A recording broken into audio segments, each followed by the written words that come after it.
Now welcome to another edition of News from Naboo with Thor's Lightning Takes. And let's get right to the news. I actually want to talk a little bit more about the Acolyte, the cancellation that we just learned about last week, as well as some of the repercussions and some of the interesting Fallout type stuff that came from this. Okay. We'll start off by talking about how this cancellation comes as a surprise to a lot of people, honestly. Not people who've watched the show and don't enjoy it, yeah. But there is a devout group of fans who do really love the show.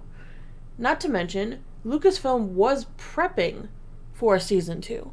They had started a writing room for Season 2. We had heard back in February, even before the show aired, that Season 2 was going to be a thing, that they're getting ready for this. I don't know that we heard it was a thing. Did. We heard it was a possibility. Initially it was pitched as a one and done kind of thing with a possibility. Talked about having a writer's room for Season 2 Sure. in February. Well, I think the simple answer is the numbers ended up not being there and Disney said no. I think Lucasfilm probably wants to continue it, but Disney controls the money. I mean, Disney has the final say over another $180 million season, right? That's a lot of money. Even some of the industry insiders have said that there was a soft green light for this show to keep going. Probably, again, from Lucasfilm. They were probably, I'm assuming Disney oftentimes defers to Lucasfilm. The Ahsoka series, right? Ahsoka series didn't exactly, as far as we know, bring in stellar numbers, but it got a second season. Probably Lucasfilm going to them like, hey, we know, maybe not great, but it's all a part of our bigger planning. It's a part of the Mandoverse. It's going to lead into these films. It's going to be something bigger. So Disney probably goes, okay. Something like The Acolyte, it's more standalone. It doesn't connect to anything but a bunch of books and comics that most Disney execs probably don't know exist. Don't care about if they do, because they don't bring in any significant money. And thus, when it kind of fails to really draw in the kind of viewership they want, they look at that $180 million, say it's just going to be another season of this, it doesn't really lead to anything more, and they say no. I think it's that simple. True. I mean, Leslie Headline had even been inquiring quietly, kind of, about directors, talking about what's their availability and stuff, looking, because she thought this was going to happen. Well, I'm sure she was probably, I'm sure Lucasfilm, there's probably a lot of people there who want it to continue. We even had outlets like Collider publishing articles directing people to the change.org hashtag Save the Acolyte to try to get this show to continue. Yeah, they don't care. Disney doesn't care about that. Yeah. Sorry, I'm not trying to be harsh. At the time of recording this, they're at 45,130 signatures, with their next goal being 50,000. Even if they get the 50,000, that's $15 a month for a subscription fee. You do a little math, that's not $180 million. It doesn't justify. I mean, if millions upon millions of people, you got 10 million signatures on that thing, maybe you got something, but well, I think they don't. That what part of the problem is this needs to speak with their money. No, it's all about math and money. Well, and signing a petition is one thing, but if you were getting these 45,000 people to start watching The Acolyte on repeat, or that's not gonna getting this thing talked about in a more they're just signing a petition isn't enough. That's not how it goes. This doesn't work. You have to speak with your pocketbook. Yeah. That's what Disney understands. They're looking at dollar signs, not exactly what the love for the show is. I know a couple of shows have done this with the people making the petitions. It's only succeeded once, and I can't even remember what show it was for. I don't think but it's probably a show that didn't cost anywhere near this much money, for one. True. That's the big problem. That's what the people who are right now, how could you cancel this? The story was going, I liked it, and it needs to make money. When you spend a ton of money and you don't see a return on that, when you see a loss, you don't try it again. That is business 101. Well, interesting things have been happening regarding The Acolyte. On Wednesday of last week, people noticed that Acolyte merch disappeared from the online Disney store. I saw that, yeah. They just stopped selling all but 2 things. So now people are like, what's going to happen? Are they going to willow it? Is that I think that's a phrase or a term now. Are they deleting the show? They're going to take it off? Or is there going to be that tax write-off, which they legally, I don't think they can I don't know that makes sense, yeah. That's not how those work. Because they've already made money from it. Unlike Batgirl, which, there was no merch out for that yet. There was no product you could see. Acolyte has been out there. You can't say that it hasn't made some sort of a profit. Well, maybe not a profit, but it made money. Yeah, yeah, I know what you're saying. You know what I'm saying. People bought things. Yeah. Not a net profit, but they definitely made some money. I don't think there's a net profit. Bought things from it. There might have been subscriptions that got generated due to it. Maybe if somebody really liked the actors or actresses in it. But they can't do it as a tax write-off. Now the question we'll go back to was, can they willow it? I don't think they can. I think that Disney suffered too much blowback from willowing Willow. Yes. I think it'd be even worse for this because it's more mainstream, it's bigger. Mm-hmm. And the Acolyte does have its little devout following who are going to be very loud on X or wherever, on social media, whatever they do. I mean, taking it off of Disney Plus and willowing it, as we're calling it, does get away with not having to pay residuals to the actors, to the creative minds, but they can't do it because even what they did to Willow is bad for Lucasfilm. I mean, this is, for one, it's bad for the Star Wars franchise when you take a piece of it and you delete it from existence as best as you can. But another part is, would you want to be a new filmmaker, a new director, going into this project and then find out they're going to do well? They're going to make sure you don't get a dime in residuals. Your name is attached to this project that just got deleted from existence? Well, then make sure it does well. I mean, I think there always has to be a risk versus reward, right? As a filmmaker, maybe just established filmmakers, would they want to come and work on this project thinking, well, if Disney decides it doesn't do well enough, there's no residuals, my project ceases to exist. You can't watch it, you can't put it on my portfolio, it's gone. I get what you're saying, but then make good shows. That's the bottom line of all of this. Make good shows. Willow, not a good show. Certainly people may have liked it. That's fine. Mm-hmm. Acolyte, I'm sorry, not a good show. If it were a good show, more people would have watched it. It was a Star Wars show that did worse than any other Star Wars show thus far, according to the Nielsen ratings. That is not something you double down on. I'm sorry. When your franchise is failing, and something is the biggest of the failures thus far, you don't carry on. There is no other reason the show got axed. Right. I just think it hurts new talent coming in to think what they did will just cease to exist entirely. Well, I mean, maybe find the right people for this. I don't know that Leslie Headland was the right... Not even just the writers, the directors, but look at the actors, too. I'm so excited. I get to work on Star Wars. You sign up. You don't get to see a script before you're signing contracts. They don't generally go to person who's in there, but they're not a main character, but they're like, I'm excited. I get to put Star Wars on my portfolio. I'm going to be Vanessa Rose secretary, Padawan, whatever, okay. Padawan secretary guy. You don't get to read the script. You don't get to know. You just go, I get to put Star Wars on my resume, and they're like, what do you mean you get to put Star Wars on your resume? This doesn't exist. Well, it still exists. It's not your fault that the show was bad. It's not your fault how it was written. You don't have control over that. But now it's just disappeared.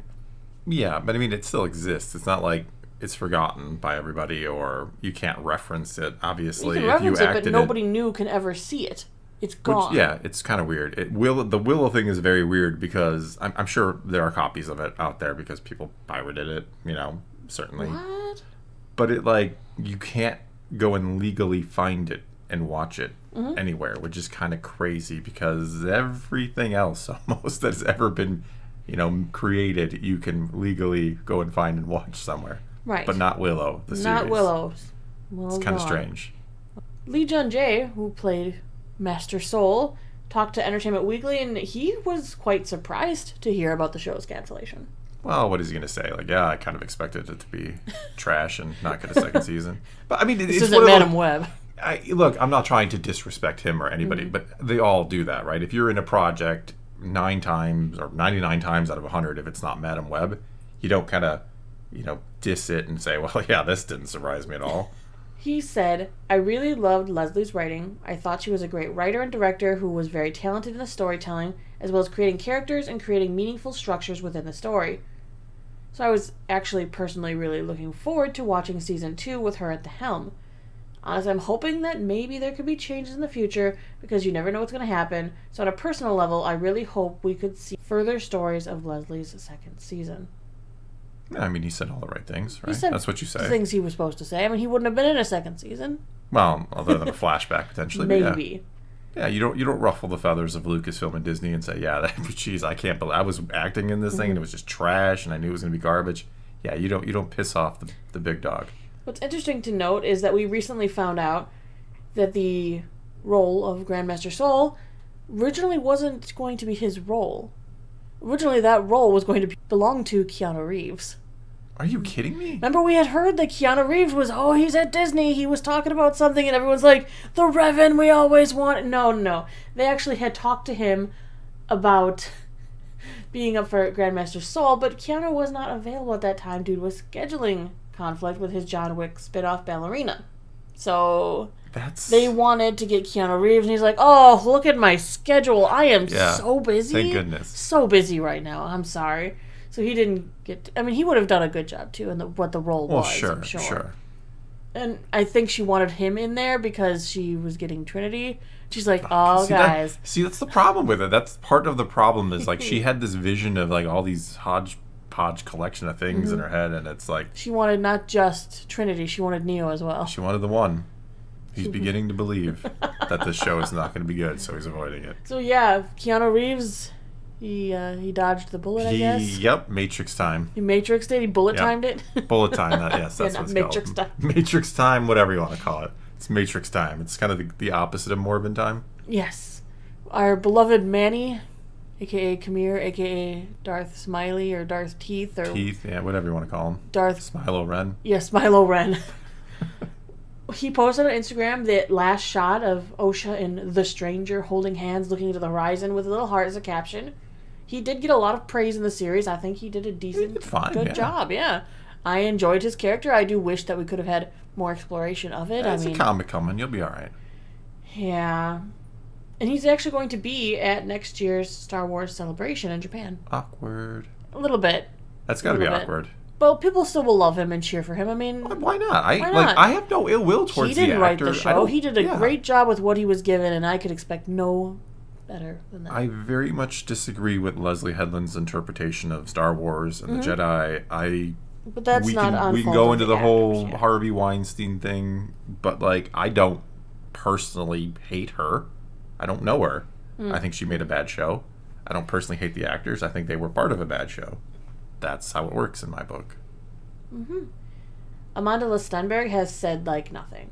She's had like hardly any public appearances since doing her music video that she wrote, performed, and edited herself. She did an interview after episode 5, but that's been it. Well, that music video didn't help. Like, hey, you're free to do whatever you want. I agree with that too. If she wants to make that, she can make it. She can say what she wants. I am totally for that, but it didn't help the plight of the Acolyte. I just feel bad because she was looking forward to being in Star Wars so much. She was a super fan. She came dressed up to, celebration. And I was on board. I was like, you know what? I'd love to see someone who loves Star Wars get to be in Star Wars and live the dream. I think my favorite actor in Star Wars might be Diego Luna because that guy just loves Star Wars and is so passionate about it. Every interview is like he's just glowing about it. And I'm like, that's. I think it comes out in his performance too. Like, dude loves Star Wars. His heart and soul, you can feel it's in there. Yeah, I don't know. I think he's my favorite Star Wars actor these days. I wanted her to come out the other side with that same experience with that wonderful show, and then I got left with that sour taste in my mouth because she made that music video blaming all the haters, and you don't have to blame anybody. Just, there are bad people in the world, and doing that isn't going to fix it. For the show being written the way it was. No, and if they do, like, it's such a tricky thing because there's these two sides that they just want to lob shots at each other and fight each other, and in the middle of Star Wars, and unfortunately it suffers from both these sides if you want to be completely fair and honest about it. She had a hard job in this show. She was playing one character, one that was two, one that was many. The power of one, the power of two, yeah. So she had a difficult job in this show to portray two characters that are both supposed to be originally be like twins and be different, to then being the same being. I think she had a hard role. Sure. She did as best as she could with it.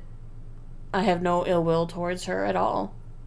No, like I said, she's free to say what she wants, as we're free to criticize the show she was in and her performance in it. That's just as like we're putting out this video, people are free to go to the comments and criticize our takes, right? Absolutely. That is how the world works.